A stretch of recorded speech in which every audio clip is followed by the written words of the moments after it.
নমস্কার বন্ধুরা, পথ ভোলা রঞ্জনে আপনাদের স্বাগত। আজকে আমি রয়েছি মাহেশের রথে। দেখুন, রথটা দাঁড়িয়ে আছে, রথকে সাজানো হচ্ছে, জগন্নাথ দেবকে তোলা হচ্ছে ওপরে। চারিদিকে লোকে লোকারণ্য, সবাই এসেছে রথ দেখতে। মাহেশের রথ, এই রথ শুরু হয়ে গেছে টান, রথ চলেছে গড়গড়িয়ে।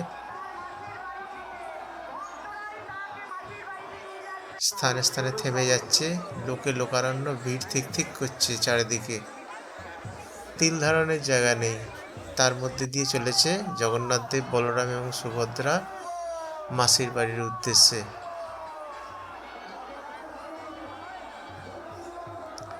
রথ যাচ্ছে, খানিক খানিক থেমে যাচ্ছে, আবার টান হচ্ছে, আবার থামছে, আবার যাচ্ছে।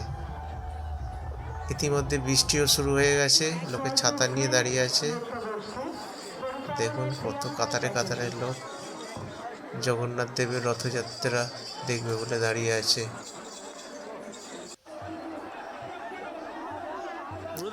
আবার শুরু হবে, আবার একটা টান শুরু হবে।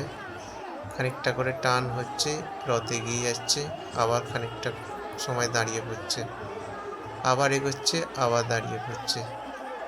এইভাবে জগন্নাথ দেব নিজের বাড়ি থেকে মাসির বাড়ির উদ্দেশ্যে রওনা দেবে। দেখতে থাকুন, সাথে থাকুন, পথ ভোলা রঞ্জনের সাথে থাকুন মাহেশের রথযাত্রায়।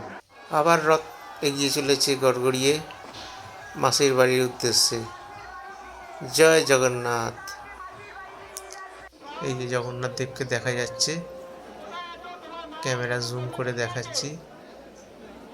রথ প্রায় সন্ধে হয়ে গেছে, টান হতে হতে এখনো দুটো টান বাকি আছে, তবে ঠিক জায়গাতে দাঁড়াবে রথ। জগন্নাথ দেব রয়েছেন রথের চড়ে।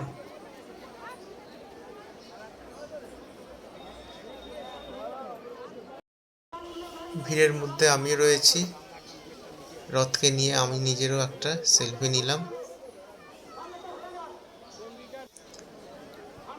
ঠিক ঠিক করছে ভিড়, সন্ধে নেমে গেছে, রথ টান হচ্ছে, এখনো দুটো রথ টান বাকি আছে। এই যে রথে গিয়ে আসছে, এক টানে চলে আসছে। জয় জগন্নাথ, জয় বলরাম, জয় সুভদ্রা।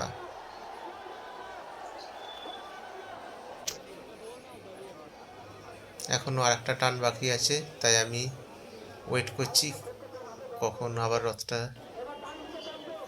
টানটা শুরু হবে। আর একটা টান হলেই রথযাত্রা সমাপ্ত হবে। এই যে রথ চলছে, দেখুন, এটাই রথের শেষ টান। এই রথ দাঁড়িয়ে গেল, রথযাত্রা সমাপ্ত হলো। ভিডিওটা ভালো লাগলে লাইক, শেয়ার এবং কমেন্টস করবেন, সাবস্ক্রাইব করতে ভুলবেন না। আবার আপনাদের সাথে দেখা হবে। নমস্কার, ভালো থাকবেন।